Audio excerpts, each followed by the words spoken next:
ഇന്നലെ വരെ ജീവനതുല്യം സ്നേഹിച്ചവർ ഇന്നൊരു കാരണവുമില്ലാതെ നിങ്ങളെ അപരിചിതനെ പോലെ കാണുന്നു, നിങ്ങളെ അവഗണിക്കുന്നു. നിങ്ങളുടെ നെഞ്ചിലൊരു വിമ്മലാണിപ്പോൾ. എനിക്കറിയാം. ഫോൺ നോക്കി നോക്കി കണ്ണുകൾ കഴയ്ക്കുന്നു. ഓരോ നോട്ടിഫിക്കേഷൻ വരുമ്പോഴും അത് അവരായിരിക്കുമെന്ന് കരുതി നിങ്ങൾ ഓടിച്ചെല്ലുന്നു. പക്ഷേ അതവരല്ല. നിങ്ങൾ എന്തു ചെയ്യുന്നു? കരയുന്നു, മെസ്സേജ് അയക്കുന്നു. എന്തിനാണ് എന്നോടിങ്ങനെ ചെയ്യുന്നതെന്ന് ചോദിച്ച് യാചിക്കുന്നു. സുഹൃത്തെ, നിർത്തുക. നിങ്ങളിപ്പോൾ കാണിക്കുന്നത് സ്നേഹമല്ല, നിങ്ങൾ സ്വന്തം ആത്മാഭിമാനം കുഴിച്ചു മൂടുകയാണ്. നിങ്ങൾ എത്രത്തോളം അവരുടെ പിന്നാലെ പോകുന്നുവോ അത്രത്തോളം അവർ നിങ്ങളിൽ നിന്ന് അകലാൻ തുടങ്ങും. ഇന്നത്തെ വീഡിയോ ഒരു ഉപദേശമല്ല, ഇതൊരു വാർണിംഗ് ആണ്. ഒരാൾ നിങ്ങളെ അവഗണിക്കുമ്പോൾ എങ്ങനെയാണ് തന്ത്രപരമായി ആ കളിയുടെ നിയന്ത്രണം നിങ്ങളുടെ കൈകളിലേക്ക് മാറ്റുന്നത്? അതിനായി 10 നിയമങ്ങൾ ഇവിടെ പറഞ്ഞു തരുന്നു. ഓരോന്നും ഓരോ ആയുധങ്ങളാണ്. പ്രധാനമായും അവസാനത്തെ 5 നിയമങ്ങൾ ശ്രദ്ധിച്ചു കേൾക്കുക. അവ നിങ്ങളുടെ ജീവിതത്തെ തന്നെ മാറ്റിമറിക്കും. നിയമം 1: do not feed the ego, അഥവാ അഹംഭാവത്തിന് വളം വെച്ചു കൊടുക്കാതിരിക്കും. ഒരു കഥ പറയാം. ഒരു രാജാവ് തന്റെ കൊട്ടാരത്തിന് മുന്നിൽ നിൽക്കുന്ന ഭിക്ഷക്കാരന് എന്നും ഭക്ഷണം കൊടുക്കുമായിരുന്നു. ഭിക്ഷക്കാരൻ രാജാവിനെ വണങ്ങി നിൽക്കും. എന്നാൽ ഒരു ദിവസം രാജാവ് ഭക്ഷണം കൊടുത്തില്ല. ഭിക്ഷക്കാരൻ ദേഷ്യപ്പെട്ടില്ല. അയാൾ രാജാവിന്റെ കാലിൽ വീണ് കരഞ്ഞു. അയ്യോ, അങ്ങ് തന്നില്ലെങ്കിൽ ഞാൻ മരിച്ചു പോകുമെന്ന് പറഞ്ഞു. രാജാവിന് എന്തു തോന്നിയെന്നറിയാമോ? സഹതാപമല്ല, പുച്ഛം, ഒപ്പം ഒരു അഹങ്കാരവും.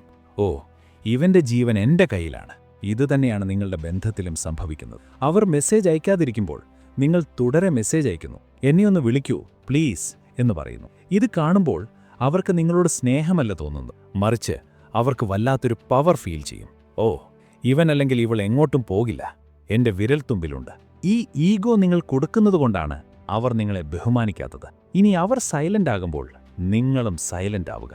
ഒരു ചോദ്യവും വേണ്ട, ഒരു പരാതിയും വേണ്ട. ആ നിശബ്ദത അവരെ ഭയപ്പെടുത്തും. എന്താ ഇവൻ എന്നെ അന്വേഷിക്കാത്തത് എന്ന ചിന്ത അവരുടെ ഉറക്കം കെടുത്തും. നിയമം 2: ദ സ്കേഴ്സിറ്റി പ്രിൻസിപ്പിൾ, അഥവാ ലഭ്യത കുറയുമ്പോൾ ഡിമാൻഡ് കൂടുന്നു. വഴിയിൽ കിടക്കുന്ന കല്ലിനും സ്വർണത്തിനും ഒരേ ഭാരമാണ്. പക്ഷേ കല്ലിന് വിലയില്ല, സ്വർണത്തിന് വിലയുണ്ട്. കാരണമെന്താണ്? സ്വർണം കിട്ടാൻ പാടാണ്, കല്ല് എവിടെയും കിട്ടും. നിങ്ങൾ എപ്പോഴും അവരെ കെയർ ചെയ്ത് ചോദിക്കാതെ വാരിക്കോരി സ്നേഹം കൊടുക്കുമ്പോൾ നിങ്ങൾ ആ വഴിയിൽ കിടക്കുന്ന കല്ലുപോലെയാവുകയാണ്. അവർക്ക് എപ്പോൾ വേണമെങ്കിലും നിങ്ങളെ കിട്ടും. പിന്നെ എന്തിനവർ നിങ്ങളെ വിലമതിക്കണം? നമ്മുടെ വീടുകളിൽ അമ്മമാരെ കണ്ടിട്ടില്ലേ? എല്ലാവരുടെയും പാത്രം കഴുകി വയ്ക്കുന്നു, എല്ലാവർക്കും വിളമ്പിക്കൊടുക്കുന്നു. പക്ഷേ അവസാനം ആ അമ്മയ്ക്കൊരു അസുഖം വന്നാൽ തിരിഞ്ഞു നോക്കാൻ ആരും കാണില്ല. കാരണമെന്താണ്? അമ്മയുടെ സേവനം അവിടെ ഫ്രീ ആണ്. അതവരുടെ അവകാശമായി മാറിക്കഴിഞ്ഞു. ഇതുതന്നെയാണ് നിങ്ങൾക്കും സംഭവിക്കുന്നത്. നിങ്ങൾ അമിതമായി കെയർ ചെയ്ത് ഒരു പങ്കാളി എന്നതിലുപരി ഒരു അടിമയാക്കി സ്വയം മാറ്റി. ഇന്നു മുതൽ സ്നേഹവും സമയവും ശ്രദ്ധയും ശ്രദ്ധയോടെ മാത്രം കൊടുക്കുക. അവരൊരടി പിന്നോട്ട് പോയാൽ നിങ്ങൾ 5 അടി പിന്നോട്ട് നിൽക്കുക. നിങ്ങളുടെ സാന്നിധ്യം അവർക്ക് നഷ്ടപ്പെടുമ്പോഴേ അവരതിൻ്റെ വില അറിയൂ. നിയമം 3: നിങ്ങളുടെ നിശബ്ദതയും ചിലപ്പോൾ ഒരു ഉത്തരമാണ്. ഒരടച്ചിട്ട വാതിലിൽ നിങ്ങൾ എത്ര നേരം മുട്ടും? ഒരാൾ അകത്തുണ്ട്, അവർക്ക് നിങ്ങളുടെ മുട്ടൽ കേൾക്കാം. പക്ഷേ അവർ വാതിൽ തുറക്കുന്നില്ല. എന്നിട്ടും നിങ്ങൾ അവിടെ നിന്ന് മുട്ടിക്കൊണ്ടേയിരുന്നാൽ അകത്തിരിക്കുന്നയാൾക്ക് എന്തു തോന്നും? ഇവനൊന്നും വേറെ പണിയില്ലേ എന്ന് തോന്നുമല്ലേ? ഒരു ബന്ധത്തിൽ സംസാരം നിന്നാൽ ആ ബന്ധം മരിച്ചു എന്നാണ് അർത്ഥം. അവർ മറുപടി തരുന്നില്ലേ? അതുതന്നെയാണ് ഏറ്റവും വലിയ മറുപടി. അതിനർത്ഥം എനിക്ക് നിങ്ങളെ വേണ്ട, നിങ്ങൾ എൻ്റെ സമയത്തിന് അർഹനല്ല എന്നാണ്. അത് കേട്ടിട്ട് പോയി വഴക്കുണ്ടാക്കാനോ നീളത്തിൽ വോയിസ് നോട്ട് അയക്കാനോ നിൽക്കരുത്. ആ നിശബ്ദതയെ ഒരു മറുപടിയായി സ്വീകരിക്കുക. തിരിഞ്ഞു നടക്കുക. നിങ്ങൾ വാതിലിൽ മുട്ടുന്നത് നിർത്തി അവിടം വിട്ട് നടന്നു പോകുമ്പോഴാണ് അകത്തിരിക്കുന്നയാൾ വാതിൽ തുറന്നു നോക്കുന്നത്. അയ്യോ, അവൻ പോയോ എന്ന്. നിങ്ങളുടെ മൗനമാണ് അവർക്കുള്ള ഏറ്റവും വലിയ ശിക്ഷ. നിയമം 4: ബിക്കം എ മിസ്റ്ററി, ഒരു ദുരൂഹതയായി മാറുക. നിങ്ങളെ അവഗണിക്കുന്നവർക്ക് ഏറ്റവും ഇഷ്ടമുള്ള കാര്യം എന്താണെന്നറിയാമോ? നിങ്ങൾ അവർക്ക് വേണ്ടി വിഷമിക്കുന്നു എന്നറിയുന്നത്. നിങ്ങൾ വാട്സാപ്പിൽ സാഡ് സ്റ്റാറ്റസ് ഇടുമ്പോൾ, എനിക്കാരുമില്ല എന്ന് പോസ്റ്റ് ചെയ്യുമ്പോൾ അവരത് കണ്ട് ചിരിക്കുകയാണ്. പാവം, എനിക്കു വേണ്ടിയാണല്ലോ ഈ കരച്ചിൽ എന്നവർ അഭിമാനിക്കുന്നു. ഇനിയെങ്കിലും ആ മണ്ടത്തരം കാണിക്കാതിരിക്കുക. നിങ്ങളൊരു തുറന്ന പുസ്തകമാകാതിരിക്കുക. നിങ്ങളുടെ ജീവിതം അവർക്ക് മുന്നിൽ ഒരു രഹസ്യമാക്കുക. നിങ്ങൾ എന്ത് ചെയ്യുന്നു, നിങ്ങൾക്ക് സന്തോഷമാണോ അതോ സങ്കടമാണോ എന്നവർ അറിയാതിരിക്കട്ടെ. മനുഷ്യന്റെ മനസ്സെപ്പോഴും അറിയാത്ത കാര്യങ്ങളെയാണ് തേടിപ്പോകുന്നത്. സിനിമയുടെ ക്ലൈമാക്സ് എന്താണെന്നറിഞ്ഞാൽ പിന്നെ ആരും സിനിമ കാണില്ല. നിങ്ങളെക്കുറിച്ച് ഒരു വിവരവും കിട്ടാതെ വരുമ്പോൾ അവർക്ക് ആകാംക്ഷ കൂടും. ക്യൂരിയോസിറ്റി, അതവരെക്കൊണ്ട് നിങ്ങളെ അന്വേഷിപ്പിക്കും. നിയമം 5: കിൽ ദി അഡിക്ഷൻ, ആസക്തിയെ വേരോടെ പിഴുതെറിയുക. ഇതാണ് ഏറ്റവും പ്രധാനം. നിങ്ങൾ പറയുന്നത് എനിക്കവരെ മറക്കാൻ പറ്റുന്നില്ല, അവരെ വല്ലാതെ മിസ് ചെയ്യുന്നു എന്നാണ്. സുഹൃത്തെ, ഞാനൊരു സത്യം പറയട്ടെ. നിങ്ങൾ സ്നേഹിക്കുന്നത് ഇപ്പോൾ ജീവിച്ചിരിക്കുന്ന ആ വ്യക്തിയെയല്ല, മറിച്ച് പണ്ടെന്നോ അവർ നിങ്ങൾക്ക് തന്ന, സ്നേഹിച്ചിരുന്ന ആ പഴയ വ്യക്തിയെയാണ്. ആ പഴയ വ്യക്തി മാറിപ്പോയി. ഇപ്പോൾ നിങ്ങളുടെ മുന്നിലുള്ളത് നിങ്ങളെ ബഹുമാനിക്കാത്ത, നിങ്ങളുടെ കണ്ണുനീരിന് വില കൽപ്പിക്കാത്ത, തികച്ചും അപരിചിതനായ ഒരാളാണ്. ആ അപരിചിതനെ ഓർത്ത് എന്തിനാണ് നിങ്ങൾ കരയുന്നത്? നിങ്ങൾക്കിപ്പോൾ തോന്നുന്നത് സ്നേഹമല്ല, അതൊരു അഡിക്ഷനാണ്. ചൂതാട്ടം കളിക്കുന്ന ഒരാളെപ്പോലെയാണ് നിങ്ങൾ. എപ്പോഴെങ്കിലും ഒരു വട്ടം ജയിക്കും, അവരെന്നെ തേടി വരുമെന്ന് കരുതി കാത്തിരിക്കുന്നു. ഇവിടെ എങ്ങനെയാണ് ജയിക്കേണ്ടതെന്നറിയാമോ? ഈ കാത്തിരിപ്പിനൊരർത്ഥവുമില്ല. എനിക്കെൻ്റെ ആത്മാഭിമാനമാണ് വലുത് എന്ന് പറഞ്ഞ് ഇറങ്ങിപ്പോകാൻ ധൈര്യം കാണിക്കുക. അവരാണ് വിജയി. അതുകൊണ്ട് കണ്ണുനീർ തുടയ്ക്കുക. ഇവിടെ തീർന്നില്ല, കളി ഇനിയും ബാക്കിയുണ്ട്. ആദ്യത്തെ 5 നിയമങ്ങൾ അവരെ എങ്ങനെ നേരിടണമെന്നതിനെക്കുറിച്ചായിരുന്നു. ഇനിയുള്ള 5 നിയമങ്ങൾ നിങ്ങളെ എങ്ങനെ ഒരു രാജാവിനെ പോലെ മാറ്റാമെന്നതിനെക്കുറിച്ചാണ്. അതിനു മുമ്പ് നിങ്ങൾ ഈ ചാനൽ സബ്സ്ക്രൈബ് ചെയ്തിട്ടില്ലെങ്കിൽ ഇപ്പോൾ തന്നെ ചെയ്യുക. നിയമം 6, the law of the sun. സൂര്യനെ പോലെയാവുക.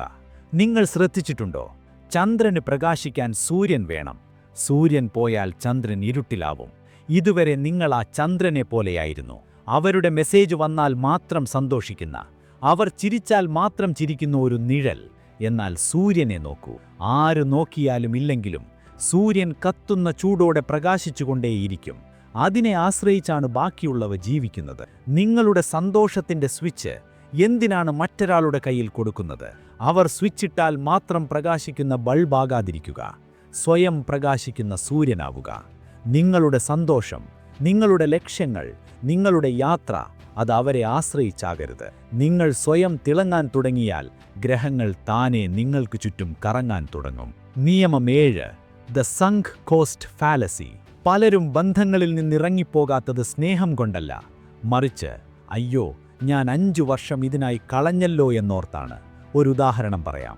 നിങ്ങൾ സിനിമാ തിയേറ്ററിൽ പോയി ടിക്കറ്റിനു പണം കൊടുത്തു. പക്ഷേ സിനിമ തുടങ്ങി 10 മിനിറ്റ് കഴിഞ്ഞപ്പോൾ മനസ്സിലായി അത് വെറും ബോറൻ സിനിമയാണെന്ന്. ടിക്കറ്റിന്റെ പണം പോയല്ലോ എന്നോർത്ത് ബാക്കി 2 മണിക്കൂർ കൂടി അവിടെ ഇരുന്ന് സമയം കളയണോ? അതോ പോയത് പോയി, ബാക്കി സമയമെങ്കിലും രക്ഷിക്കാമെന്ന് കരുതി ഇറങ്ങിപ്പോരണോ?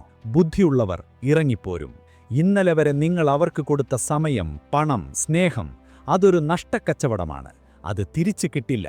അതിനെക്കുറിച്ചോർത്ത് ഇനിയുള്ള വിലപ്പെട്ട കാലം കൂടി എന്തിനാണ് നശിപ്പിക്കുന്നത്? മുറിവേറ്റ കൈകൾ കൊണ്ട് ചൂടുള്ള കൽക്കരി പിടിച്ചിരിക്കുന്നത് പോലെയാണത്. പിടിച്ചിരിക്കുന്ന അത്രയും സമയം അത് നിങ്ങളുടെ കൈ പൊള്ളിച്ചുകൊണ്ടേയിരിക്കും. എറിഞ്ഞു കളയുക. ആ നിമിഷം വേദനിക്കും, പക്ഷെ പിന്നീട് മുറി ഉണങ്ങാൻ തുടങ്ങും. നിയമം 8, ദ ഈഗിൾ മെന്റാലിറ്റി. കഴുകന്റെ നിയമം. കാക്കകൾക്ക് കഴുകനെ വലിയ ഇഷ്ടമല്ല. കഴുകൻ പറക്കുമ്പോൾ കാക്ക പുറകെ വന്ന് കൊത്താൻ ശ്രമിക്കും. പക്ഷേ കഴുകൻ തിരിച്ച് കാക്കയോട് യുദ്ധം ചെയ്യാൻ നിൽക്കില്ല. കഴുകൻ എന്തു ചെയ്യുമെന്നറിയാമോ? അത് കൂടുതൽ ഉയരത്തിലേക്ക് പറക്കും. ഉയരം കൂടുന്തോറും ഓക്സിജൻ കുറയും. കാക്കയ്ക്ക് ആ ഉയരത്തിൽ ശ്വാസം കിട്ടില്ല. അത് തളർന്നു വീഴും. നിങ്ങളെ അവഗണിക്കുന്നവർ, നിങ്ങളെ കുറ്റപ്പെടുത്തുന്നവർ, അവരൊക്കെ ആ കാക്കകളെ പോലെയാണ്. അവരോട് വഴക്കിടാനോ അവരെ തിരുത്താനോ നിൽക്കരുത്. പകരം നിങ്ങൾ നിങ്ങളുടെ ഉയരം കൂട്ടുക. നിങ്ങളുടെ കരിയറിൽ, നിങ്ങളുടെ ആരോഗ്യത്തിൽ, നിങ്ങളുടെ പണത്തിൽ നിങ്ങൾ ഉയരങ്ങളിലേക്ക് പറക്കുക. നിങ്ങളുടെ വിജയത്തിൻ്റെ ഉയരം കൂടുമ്പോൾ നിങ്ങളെ അവഗണിച്ചവർക്ക് നിങ്ങളോടൊപ്പം എത്താൻ കഴിയില്ല. അവർ താഴെ നിന്ന് നോക്കി അസൂയപ്പെടും. അതാണ് യഥാർത്ഥ പ്രതികാരം. ഉയരങ്ങളിൽ പറക്കുക. നിയമം 9, action speak louder than words. സംസാരത്തിലല്ല, പ്രവൃത്തിയിലാണ് കാര്യം. ഇതാണ് ഏറ്റവും വലിയ സത്യം. അവർ പറയും, എനിക്ക് നിന്നെ ഇഷ്ടമാണ്, പക്ഷെ എനിക്ക് സമയം കിട്ടാത്തതാണ്. പച്ചക്കള്ളം. വാക്കുകൾ വെറും ശബ്ദമാണ്, പ്രവൃത്തിയാണ് സത്യം. ഒരാൾക്ക് പുറത്ത് കറങ്ങാൻ പോകാൻ സമയമുണ്ട്, ഭക്ഷണം കഴിക്കാൻ സമയമുണ്ട്, ഇൻസ്റ്റാഗ്രാമിൽ റീൽസ് കാണാൻ സമയമുണ്ട്. പക്ഷേ നിങ്ങൾക്കൊരു മെസ്സേജ് അയക്കാൻ സമയമില്ലെങ്കിൽ അതിനർത്ഥം അവർക്ക് സമയമില്ല എന്നല്ല, നിങ്ങൾ അവർക്ക് പ്രധാനപ്പെട്ടതല്ല എന്ന് മാത്രമാണ്. അവരുടെ വാക്കുകളെ വിശ്വസിക്കരുത്, അവരുടെ പെരുമാറ്റത്തെ വിശ്വസിക്കുക. അവർ നിങ്ങളെ സ്നേഹിക്കുന്നുവെന്ന് പറയുന്നു, പക്ഷേ പെരുമാറുന്നത് ഒരു ശത്രുവിനെ പോലെയാണെങ്കിൽ വിശ്വസിക്കുക, അവർ ശത്രു തന്നെയാണ്. മനുഷ്യർ നുണ പറയും, പക്ഷേ അവരുടെ പെരുമാറ്റം ഒരിക്കലും നുണ പറയില്ല. നിയമം 10, ദി അബൻഡൻസ് മൈൻഡ് സെറ്റ്. എല്ലാം സുലഭമാണ് എന്ന ചിന്താഗതി. ഇതൊരു മാസ്റ്റർ ഉപദേശമാണ്. നിങ്ങൾ എന്തിനാണ് അവർക്ക് വേണ്ടി മാത്രം കരയുന്നത്? കാരണം നിങ്ങൾക്ക് വേറെ ആരുമില്ല എന്ന് നിങ്ങൾ വിശ്വസിക്കുന്നു. ലോകത്തിൽ 800 കോടി മനുഷ്യരുണ്ട്. സമുദ്രത്തിന്റെ കരയിൽ നിന്ന് ഒരു തുള്ളി വെള്ളത്തിനു വേണ്ടി നിങ്ങൾ കരയുകയാണ്. തലയുയർത്തി നോക്കൂ. നിങ്ങളെ സ്നേഹിക്കാൻ, നിങ്ങളെ ബഹുമാനിക്കാൻ തയ്യാറുള്ള ആയിരക്കണക്കിന് മനുഷ്യർ പുറത്തുണ്ട്. ഈ ഒരാളാണ് അവസാനമെന്ന് ചിന്തിക്കുന്നത് മണ്ടത്തരമാണ്. നിങ്ങളൊരു മികച്ച വ്യക്തിയാണെങ്കിൽ, നിങ്ങൾ ആത്മാർത്ഥതയുള്ള ആളാണെങ്കിൽ, നിങ്ങളെ അർഹിക്കുന്നവർ നിങ്ങളെ കേടിവരും. ഒരു ദ്വാരമടയുമ്പോൾ 10 ദ്വാരങ്ങൾ തുറക്കപ്പെടും. പക്ഷേ അടഞ്ഞ ദ്വാരത്തിൽ നോക്കി കരഞ്ഞുകൊണ്ടിരുന്നാൽ തുറന്നുകിടക്കുന്ന പുതിയ ദ്വാരങ്ങൾ നിങ്ങൾ കാണില്ല. അതുകൊണ്ട് സുഹൃത്തെ, ഇന്നത്തോടെ ആ കാത്തിരിപ്പ് അവസാനിപ്പിക്കും. നിങ്ങളെ വേണ്ടാത്തവരെ നിങ്ങൾക്കും വേണ്ട. നിങ്ങളുടെ ജീവിതം വിലപ്പെട്ടതാണ്. അത് ആരുടെയെങ്കിലും വെയിറ്റിംഗ് ലിസ്റ്റിൽ കിടക്കാനുള്ളതല്ല. നിങ്ങളൊരു രാജാവാണ്, അല്ലെങ്കിൽ രാജ്ഞിയാണ്. കിരീടം തലയിൽ വയ്ക്കുക. തലയുയർത്തിപ്പിടിച്ച് പുതിയൊരു ജീവിതത്തിലേക്ക് നടക്കുക. All the best.